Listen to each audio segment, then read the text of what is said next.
Yo, what's going on, guys? Sekapoko here, bringing you another 7 Deadly Sins Grand Cross video. For this, we'll be going over a very small bit of news that we had on the forums, and it will be going over just a little bit about what it actually is and what you should expect going forward with PvP in Challenger, as well as the changes to the Hawk Pass that have been added.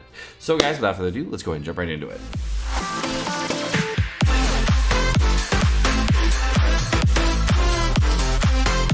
So there were two small bits of news that I didn't go over yesterday, but I thought somebody would. And people came into my stream today and they're like, hey, Seka, can you go over some of the things that are happening? And I don't understand what the PvP changes are. So the first thing we got was there was a minor server patch yesterday that they were just fixing some of the in-game text that had been fixed in Russian, and there was fixing some issues with text in French, etc., and they just fixed that up. But the main issue that we got right now is people are not really certain about what's going on with the Hawk Pass ending early, and they're uncertain about what is going on with the Fight Festival score changes. So, for the Fight Festival score changes, let's go over those. So, the Fight Festival... because of the fucking thing here. Okay. So, first off, the Hawk Pass purchase is ending early. The purchase period for the Hawk Pass is planned to end sooner than previously listed, and will be changing the source of acquisition for the Fight Festival to prepare for ranking matches. Ranking matches are a tournament-based bracket where you're able to push in PvP and get lots of rewards. That can be diamonds, can be other things, and actually makes it a viable thing to get top 100 PvP.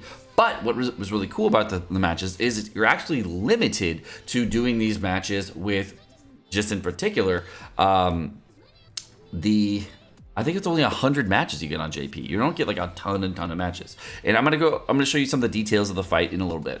So first off, we have the Hawk Pass purchase ending early. The purchase period originally was from 5/7 all the way through 5/26 at 11:59 p.m. and now it's just ending prior to maintenance, it looks like. And I don't know why they changed it from UTC to PDT, and they just got all weird about the time frame here. The event period is now from 5:27 12 a.m. PDT to 5:26 23:59 UTC. Why are you trying to make this UTC? It's weird shit, I guess. I don't know. You're not going to be able to purchase the Hawk Pack after maintenance, but you'll still be able to complete until midnight. But the maintenance is going beyond midnight, I'm guessing, so it's not going to fucking matter. So that's just weird. Okay, moving on. Fight Festival score changes. After the Fight Festival reset on 5/25, which is happening in 3 days, you're not going to be able to get more than 4,050 points in Challenger. And you're only going to be able to fight in a different zone. So it's going to be reset. After the 5/26 maintenance, all nights in the Challenger table will have the festival points reset to 4,000, and you'll be able to get points in the ranking matches afterward. So, what does that mean? And how, I don't understand this, Sekapoko. This is kind of confusing. Can you explain this? Sure. There are two different brackets of PvP that have been added recently to the Japanese version.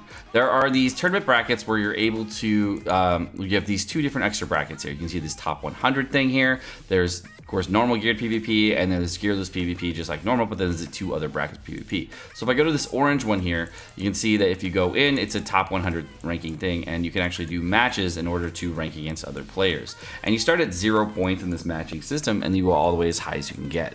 And it's based on the total amount of points you can gain versus other players. But the interesting thing is here, you're limited on the number of matches that you can do. And by limiting the number of matches to the same amount per person, you can see who the #1 players really are. And because those players are going to be able to beat other players and do other things against those players because they're using different foods rather than ultimate food, etc. So if you had 100 matches and you had to beat everybody all the time, and you were able to do it with wine food, imagine how far you could progress if you were fighting everyone else, but you were fighting with wine food instead of using coin food or whatever kind of other types of food. Wine food, if you didn't know, is the PvP type food. If you go to the shop over here, you can pick up 5 per week, and this food allows you to get more progression per run. And you can use, there it is. Wine food costs 50 PvP coins per try, and you can actually get lots and lots of wine food every single week as a top tier player and try to progress in PvP against other players that are trying as hard as you. This food is actually a very, very good for climbing, and this is what a lot of top 100 players do in order to get themselves higher point gain to get the highest ranks in PvP. The taste This wine food, as you can see, increases total festival coin gain by 300%. This is already on the global version. And this one right here is going to be the taste of defeat, which makes it so if you lose a fight, you're not going to depreciate in points. You would actually just go up in points. So the other thing you have to know is that there is going to be a top 100 bracket, and there's all these ranked matches here that you can do, and you can see how high you can rank against other players. But you can't even, I don't believe you can even compete in these unless you hit top until you hit Challenger PvP. Once you get the Challenger, you can see the PvP ranks actually just stop right here, and you're actually not going to get any more points after that threshold. You're just going to stop at Challenger PvP, and you're going to just stagnate there. And you actually can continuously grind Challenger PvP if you want to with coin food against bots and other players, just like you do normally. But what you can notice there is that it's going to be a lot of other people who are doing the same thing, and no one is fighting in the Challenger level PvP anymore with regular food. And if they are using regular food, they're just memeing or just trying out different teams before they go into the actual PvP. This is like a testing ground at a certain point, so you actually can't depreciate out of Challenger PvP once you get into it, which is really cool. And you can see here there are different brackets that you can get for Challenger PvP for top 100 that you're going to get. And there are also other rewards that you can get for players in PvP. You can get these PvP chests that are completely different than normal, and only top 100 players receive these. You get 20 diamonds all the way up to 100 diamonds for actually competing in top 100 PvP. So just know that these players that are competing are the best players in the game, and they're spending lots and lots of resources to get very, very high in PvP. This allows you to compete with other players on a whole different level because you're going to be working against players that are you trying to get the maximum amount of points in the minimum amount of time. This gives you the best opportunity to win in a lot of matches. A lot of people are thinking, oh wait, I could probably do this with ultimate food, I can rush this, I can do lots of ulti rushes, etc. The trick is here though, you're not trying to get as many points as you can with just using ultimate food. You want to win as many more points wins you have. You want to win like 90% above win rate a lot of times to get top 100 and etc.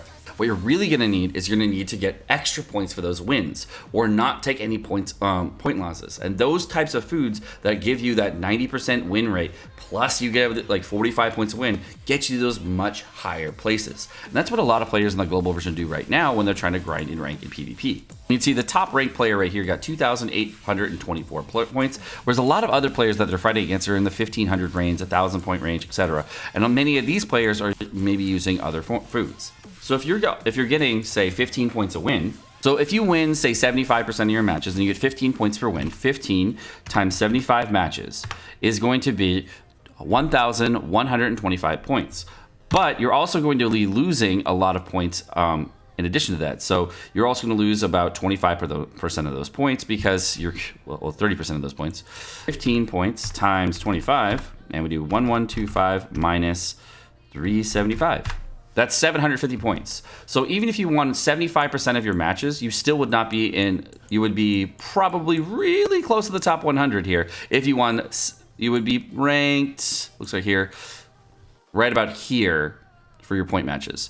That's where you would be ranked against these players. Rank 76 against these players. But that's if you won 75% of your matches. Now, the people who are competing here are the best players in the game. So do you think you're going to be playing against bots all the time? No, you're going to be playing against the best players in the game, and their bots are going to have food. So these are very, very difficult fights. They are not easy fights. They are not easy win fights that you get all the time. They're gimme fights. This is an actual tournament. But that's if you won 75% of your matches, that's where you would be. If you won much higher amounts of your matches, you can see the difference between the lower ranked players and the people who are going for number one. These people are getting significantly more point gains. And even if you won 100% of your matches, that would still be only, what, 1,500 points. And if you won 100% of your matches and didn't lose any matches in 100 matches, you'd still be here, and you wouldn't even be ranked top 10. So that's not really likely to win 100% of your matches, especially if you're running all the right food in the game. You definitely need to be using other types of food in order to progress in these types of tournaments. So that's why when people are using ultimate food right now in PvP, people are using different types of food to get to their, like, to play in Challenger PvP. I very much disagree with people who are doing that because, one, you're not getting any festival coin gains at all. You're not really progressing in PvP, and you're not really going to be able to compete against other people. You're limited on the number of matches, so it actually prevents people who are just cheesing the entire time with ultimate food and diamonds. So it actually becomes more of a skill and thought process match. All right, guys, well, my name's Sekapoko. Thanks so much for watching. Hope you guys enjoyed this video. I just wanted to do a short tutorial on exactly what you can expect going forward with the tournaments. I'm not going to go in full detail on every last bit of thing for the tournaments because it doesn't really help you too much, but this is what it is going forward. It's much easier to see in practice and what you'll see when we're doing it. I typically don't do a ton of top 100 PvP because I just don't have the time. It's literally a very big time suck. 100 PvP matches consecutively after climbing up to Challenger PvP is a lot of PvP to be running on the Japanese version, as well as doing the gearless PvP and all the other geared PvP I do on global. So that's why I just don't do it. I just never have the time. The tournament brackets have also been reworked significantly from when they were originally released. The original type of PvP brackets have been reworked 3 separate times, I believe, or 4 separate times. And they used to be time-based things where you were like locked into a specific time window where you would have to do PvP matches only in this like really weird bracket of time. And I was never able to participate in that because it was like literally like 2 a.m. my time starting all the way to 5 a.m. And that was like an impossible time frame for me. So I could never do it. And I never wanted to stay up super late at night to do that because that was ridiculous. The other type that there was that they didn't do limited matches, but they did do tournament brackets with the same time frame, but they changed the way the point intervals work, etc. So there was a lot of different things that you could do there. They also did time frame limited PvP matches and the limited limitations. They also did limitations on just total amount of PvP matches and pushing up and how high can you go. There's a lot of different ways that they've tried to do the tournament brackets. At a certain point, you can get to top 100 and get those diamonds, but trying to do it with ultimate food or trying to do it with other types of food that aren't like wine or other types of progression food is much different. Worry about that because it's not going to be all bots that are very, very easy to fight all the time like you do in Challenger all the time. It's very, very, very different. Can't show it this week because we don't have it. But there is also a way you can build a defensive team in these PvP matches where you show exactly what character team build you're going to be doing, and then you can also put food on those characters in order to show to fight against other people so they're fighting your defensive team like that.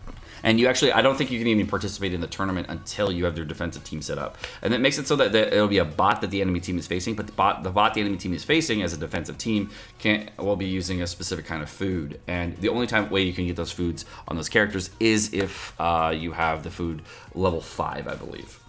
But thank you guys so much for watching. Hope you guys enjoyed the video again. Like, subscribe, all the fun stuff. Have a great rest of your day. Peace.